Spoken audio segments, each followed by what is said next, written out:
Disease यानी कि रोग या फिर बीमारियां। सबसे पहले हम जानेंगे कि what is a disease. A disease is a state in which a function और a part of the body is no longer in a healthy condition. जो डिजीज़ होती है एक ऐसी स्टेट होती है जिसमें हमारे बॉडी का जो कोई भी एक फंक्शन या फिर कोई भी ऑर्गन जब एक हेल्दी कंडीशन में नहीं होता है तो ऐसी स्टेट को हम डिजीज़ कहते हैं। Lack of any component of food in a diet can cause diseases. अगर कोई भी हमारा फूड कंपोनेंट मिसिंग है हमारी डाइट से या फिर वो कम अमाउंट में लिया जा रहा है तो उससे भी बहुत सारी बीमारियां हो सकती हैं। However diseases can also occur due to other reasons. हालांकि जो डिजीजेस होती हैं जो बीमारियां होती हैं उनके और भी कारण हो सकते हैं। हो सकता है जर्म्स की वजह से कोई बीमारी हो सकती है, हमें हो सकता है लैक ऑफ एक्सरसाइज हो सकता है, ओबेसिटी हो सकता है। तो इस तरह से ज़रूरी नहीं है कि कोई न्यूट्रिएंट की डेफिशिएंसी से ही कोई डिजीज़ हो, कोई और कारण भी हो सकता है जिससे कि हमें जो है बीमारियां लग सकती हैं। Diseases can be divided into 2 types. जो बीमारियां होती हैं वो 2 प्रकार की होती हैं। First is non communicable diseases, second is communicable diseases. सबसे पहले हम पढ़ेंगे non communicable diseases. Non-communicable diseases. Non-communicable diseases are those that do not spread from one person to another. Non-communicable diseases ऐसी diseases होते हैं जो कि एक व्यक्ति से दूसरे व्यक्ति तक नहीं फैलते हैं, यानी कि जब एक दूसरे के संपर्क में आते हैं या फिर एक दूसरे को छूने पर ये बीमारियां नहीं फैलती हैं। Some non-communicable diseases are caused. कुछ नॉन कम्युनिकेबल डिजीज़ के जो कारण हैं वो क्या है? When over a period of time we eat food that is deficient in a particular vitamin और मिनरल। जब हम लंबे समय तक कोई ऐसा खाना खाते हैं जिसमें एक पर्टिकुलर टाइप का विटामिन या मिनरल की कमी होती है, जब हम ऐसा खाना लंबे समय तक खाते रहते हैं तो उससे क्या होता है, हमें कुछ नॉन कम्युनिकेबल डिजीज़ हो सकते हैं। यानी कि अगर हम अगर उसका इंटेक कम है हमारे खाने में तो हमें विटामिन की डेफिशिएंसी वाली डिजीज़ हो सकती है। अगर हम कैल्शियम के जो सोर्सेज हैं वो हमारे खाने में अगर हम इंक्लूड नहीं करते हैं तो उससे हमारे शरीर में कैल्शियम की कमी हो सकती है और इस तरह से कैल्शियम की डेफिशिएंसी वाले डिजीज़ हो सकते हैं। These are called deficiency disease. और अगर किसी पर्टिकुलर विटामिन या मिनरल की डेफिशिएंसी से हमारी बॉडी में कोई डिजीज़ हुई है तो ऐसी डिजीज़ को कहते हैं deficiency disease. Some common deficiency disease are, कुछ कॉमन जो डेफिशिएंसी डिजीज़ हैं वो हैं एनीमिया। एनीमिया में क्या होता है कि खून की कमी हो जाती है बॉडी में। It is caused by deficiency of iron. अगर किसी का आयरन का इंटेक यानी कि ग्रीन लीफी वेजिटेबल्स, स्पिनक है जैसे कि बीट रूट है, जैगरी है, जितने भी आयरन के सोर्सेज हैं वो हमारे खाने में अगर इंक्लूडेड नहीं है तो उससे हमें एनीमिया हो सकता है। तो इसीलिए आयरन का इंटेक यानी कि green leafy vegetables especially spinach ज़रूर इंक्लूड होनी चाहिए हमारे खाने में।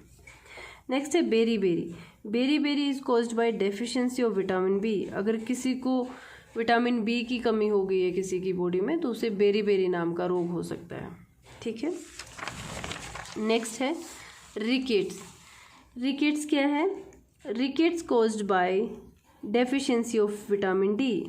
रिकेट्स विटामिन डी की कमी के कारण होता है। और रिकेट्स में क्या होता है, अगर किसी को प्रॉपर विटामिन डी नहीं मिलता है स्पेशली बच्चों को, तो उसमें हड्डियां जो है सॉफ्ट हो जाती हैं, वो कमज़ोर हो जाती हैं। और छोटे बच्चों की जो ऐसे जैसे आप इस पिक्चर में देख पा रहे हैं तो उससे क्या है, लेग्स क्या है या फिर हड्डियां जो है बेंड हो जाती हैं, कहीं से मुड़ जाती हैं। ठीक है।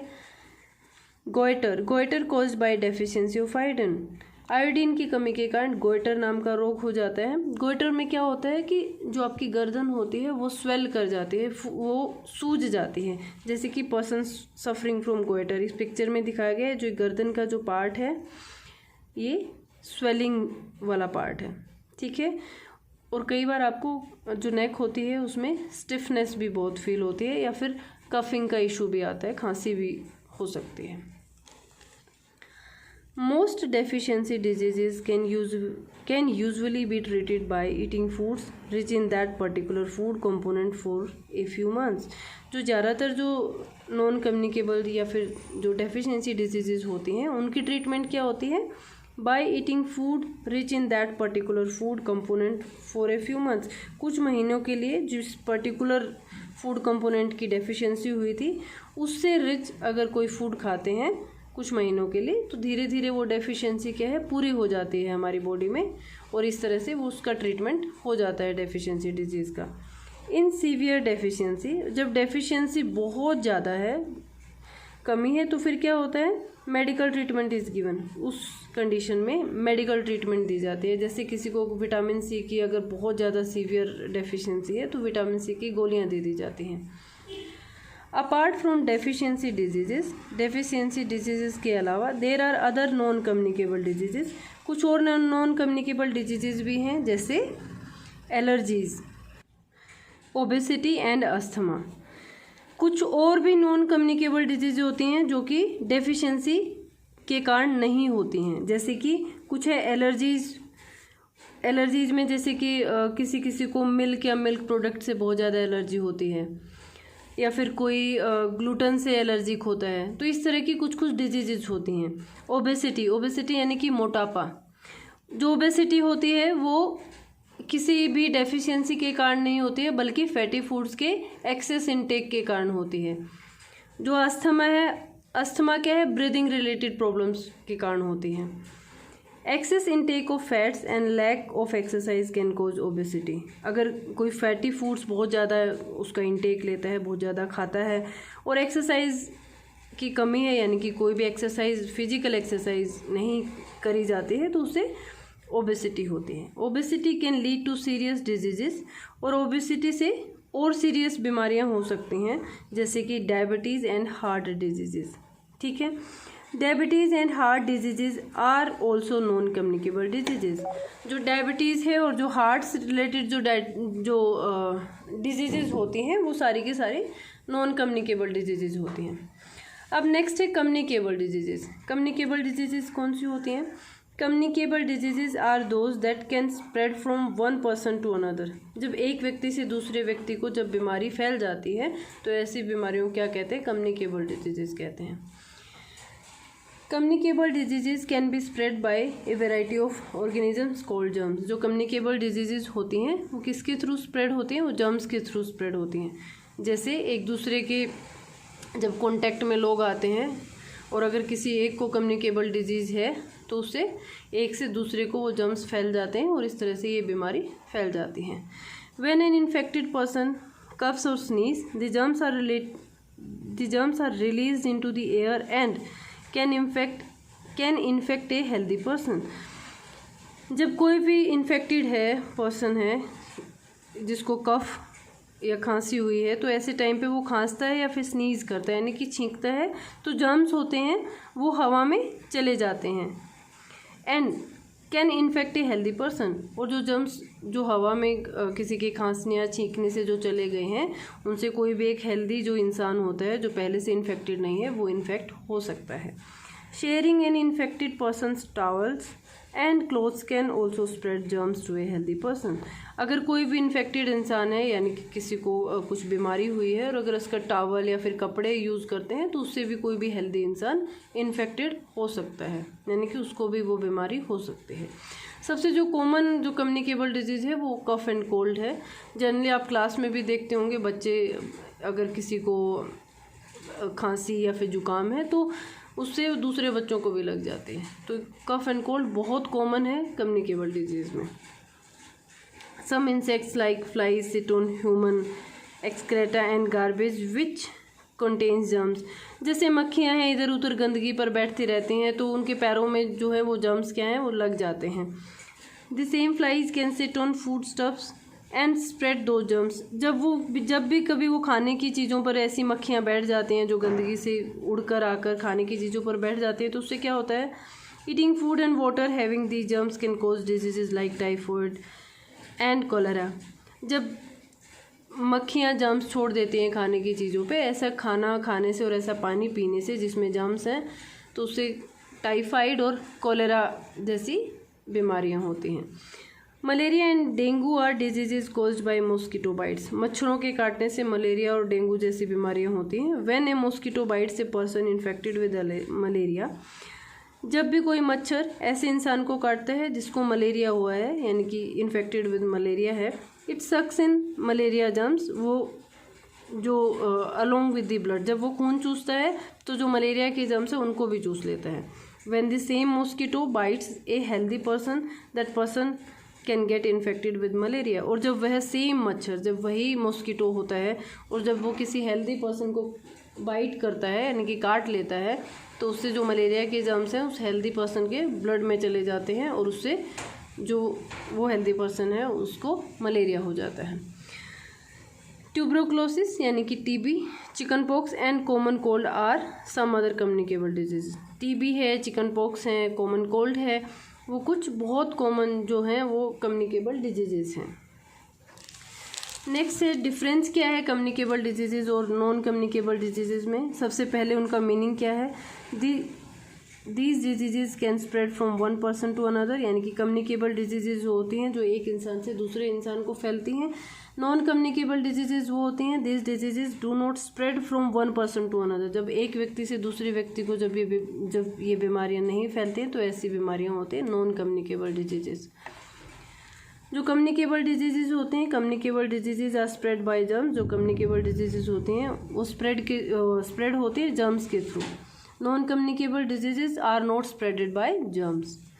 जो कम्युनिकेबल डिजीजेज के जो एग्जांपल हैं वो हैं malaria, typhoid, cholera and tuberculosis यानी कि टीबी। जो नॉन कम्युनिकेबल के हैं एलर्जीज हो सकते हैं, ओबेसिटी हो सकती है, एनीमिया है, रिकेट्स है, बेरी है, ये सब डेफिशिएंसी डिजीजेज हैं। ठीक है, नेक्स्ट है हाइजीन। अब नेक्स्ट टॉपिक आता है बच्चों हाइजीन। हाइजीन को बहुत सिंपल वर्ड्स में कहें तो वो क्या है कि साफ़ सफाई, उसकी डेफिनेशन दी गई है। Hygiene is defined as practice of staying clean to remain healthy and prevent diseases. ठीक है, बीमारियों को रोकने के लिए और स्वस्थ रहने के लिए अपने आप को साफ़ सुथरा रखना, ऐसी प्रैक्टिस का फॉलो करना जिससे कि साफ़ सुथरा रहे, उसे कहते हैं हाइजीन। अब कुछ ऐसे पॉइंट्स दिए गए हैं जिससे कि हम अपनी हाइजीन को मेंटेन कर सकते हैं, जैसे कि हर रोज़ नहाना चाहिए सो दैट हमारी बॉडी पे जो स्वेट है और जो डस्ट पार्टिकल्स हैं वो क्लीन हो जाएं। उसके बाद हमारे हाथों को साबुन से धोना चाहिए, साबुन और पानी से, खाना खाने से पहले और खाना खाने के बाद, और जब टॉयलेट का यूज़ करते हैं तो जब ज़रूर हाथों को धो लेना चाहिए। और जब हम खेलते हैं तो हमारे हाथ मिट्टी में भी जाते हैं, तो मिट्टी में भी जो होते हैं जर्म्स होते हैं, सो दैट जर्म्स हमारी बॉडी के अंदर ना जाए, तो इसीलिए हमें अपने हाथों को पानी और साबुन से धो लेना चाहिए। हमारे आँख की, कान की हमें प्रॉपर केयर कर लेनी चाहिए, रेगुलर मेडिकल चेकअप्स करवा लेने चाहिए। हमें कोई ऐसी चीज़ उनके अंदर नहीं डालनी चाहिए जिससे कि वो डैमेज हो जाएं। उसके बाद है कि हमारे जो दांतों की बारी आती है, अगर हमारे दांत साफ़ नहीं रहेंगे तो उससे भी हमारे कई सारी ओरल डिजीजेज हो सकते हैं, तो इसलिए दांतों का साफ़ रहना बहुत ज़रूरी है। At least twice a day brush कर लेना चाहिए। ठीक है, हमारे जो बाल हैं, हमारे जो फिंगर नेल्स हैं, उनकी बालों को रेगुलरली वॉश करना चाहिए, फिंगर नेल्स की ट्रिमिंग हो जानी चाहिए। हमारी जो सराउंडिंग्स है उसको बिल्कुल क्लीन रखना चाहिए, जो गार्बेज होता है उसको डस्टबिन में डालना चाहिए, जो डस्टबिन हैं उनको कवर्ड होने चाहिए। और हमें एक बात और इंश्योर करनी चाहिए कि हमारे आसपास पानी इकट्ठा ना हो। कई बार पानी ओल्ड टायर्स में, डिस्कार्डेड बकेट्स में और ब्रोकन पॉट्स में, यानी कि पुराने जो टायर होते हैं या फिर पुरानी बाल्टियाँ होती हैं या टूटे फूटे जो बर्तन होते हैं उनमें पानी इकट्ठा हो जाता है, स्पेशली अगर उनको छत पर छोड़ देते हैं या बाहर आंगन में छोड़ देते हैं। तो जैसे ही बारिश होती है तो उससे पानी इकट्ठा होता है। अगर पानी इकट्ठा होता है तो वो मॉस्किटोज़ के लिए ब्रीडिंग ग्राउंड बन जाएगा, यानी कि वहाँ पर बहुत ज़्यादा मच्छर पनपेंगे या पैदा होंगे। और मच्छरों से एक जो कॉमन जो डिजीज होती है वो होती है मलेरिया, तो उससे मलेरिया फैलने के सबसे ज़्यादा चांसेस होते हैं। ठीक है, तो इस तरह से कुछ ऐसी बातें हैं जो हमें ध्यान रखनी चाहिए जिससे कि हमारा एक हाइजीन का जो लेवल है वो मेंटेन हो पाए। ठीक है, नेक्स्ट आता है बच्चों रेस्ट हमारे शरीर के लिए क्यों ज़रूरी है? क्योंकि हमारी बॉडी को काम करना पड़ता है, हमारे शरीर को रेस्ट इसलिए चाहिए ताकि हमारी बॉडी है वो प्रॉपरली काम कर पाए। Our body needs proper rest to work properly. ठीक है, हमारे शरीर को अगर काम करना ज़रूरी है तो रेस्ट करना भी बहुत ज़रूरी है।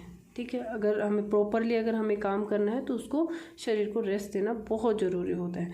हमें कम से कम अगर कोई एडल्ट है तो उसको 6 से 8 घंटे की नींद चाहिए, और अगर कोई बच्चा है, बच्चों को कितनी चाहिए, 10 से 11 घंटे की नींद हर रोज़ चाहिए। ठीक है, इसलिए अगर हम ठीक से सो नहीं पाते हैं, अगर हम अपनी बॉडी को ठीक से रेस्ट नहीं दे पाते हैं, तो उससे हमें बहुत सारे इश्यूज़ भी क्रिएट हो सकते हैं। ठीक है, बड़ों को कम से कम 6 से 8 घंटे की नींद चाहिए और बच्चों को 10 से 11 घंटे की हर रोज़ नींद चाहिए।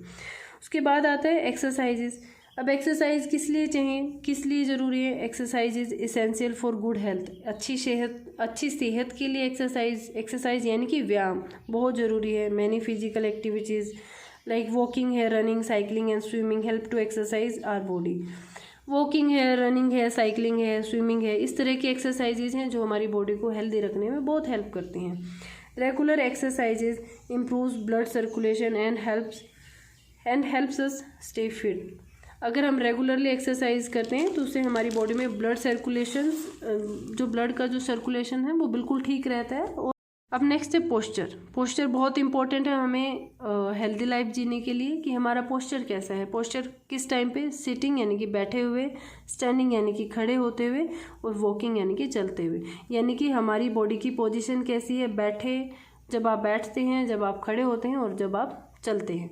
जैसे कि एक एग्जांपल में दिया गया है, ये थोड़ी सी झुक के बैठी है, ये बिल्कुल स्ट्रेट बैठी है ये गर्ल, और ये एक है थोड़े जो पीछे की तरफ बेंड होके बैठे हैं। तो ये दोनों ही पोस्चर्स क्या है, गलत है। यहाँ पर जो ये बीच वाला पोस्चर है ये सही पोस्चर है, क्योंकि इसमें बिल्कुल एकदम आपकी जो बैक है वो एकदम स्ट्रेट है। तो ठीक है, तो this girl is sitting in the right posture. Okay, we should always keep our back straight while standing और सिटिंग। हमें खड़े होते हुए या फिर बैठे हुए हमें अपनी बैक को हमेशा स्ट्रेट यानी कि सीधा रखना चाहिए। लीनिंग फॉरवर्ड्स, आगे की तरफ झुकना, और बैकवर्ड्स, पीछे की तरफ झुकना। वाइल स्टैंडिंग और सिटिंग, बैठे या खड़े हुए। Puts extra pressure on certain parts of our body. अगर हम आगे की तरफ झुकते हैं, अगर हम खड़े हैं या फिर बैठे हैं, दोनों ही पोजीशन में, या तो हम आगे की तरफ झुकते हैं या पीछे की तरफ झुकते हैं, तो हमारे बॉडी के कुछ पार्ट्स पर एक्स्ट्रा प्रेशर आता है। It is important that we do not sit in one position for a long time.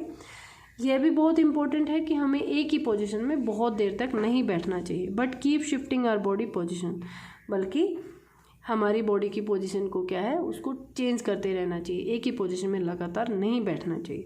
Incorrect posture over a longer period of time can lead to diseases. अगर कोई भी इंसान है वो इनकरेक्ट पोस्चर में रहता है, या तो वह बैठे हुए गलत बैठता है, या तो आगे की तरफ झुककर बैठता है, या पीछे की तरफ झुककर बैठता है, इसी तरह से अगर वो खड़ा है तो तब भी गलत पोस्चर फॉलो करता है, या फिर चलते हुए एक गलत पोस्चर फॉलो करता है, तो धीरे धीरे over the period of time उस इंसान को कोई ना कोई बीमारी हो सकती है। ठीक है, क्योंकि अगर हमारा पोस्चर ठीक नहीं होता तो हमारे जो बॉडी पार्ट्स होते हैं उन पर एक्स्ट्रा प्रेशर पड़ता है। ठीक है, तो ये हमारे शरीर के लिए हार्मफुल हो सकता है। तो बच्चों, इस तरह से ये चैप्टर जो है, इसकी एक्सप्लेनेशन पूरी हो गई है। आई होप आप सबको ये चैप्टर समझ आया होगा। ठीक है, आज के लिए इस वीडियो में सिर्फ इतना ही करेंगे। Thank you so much.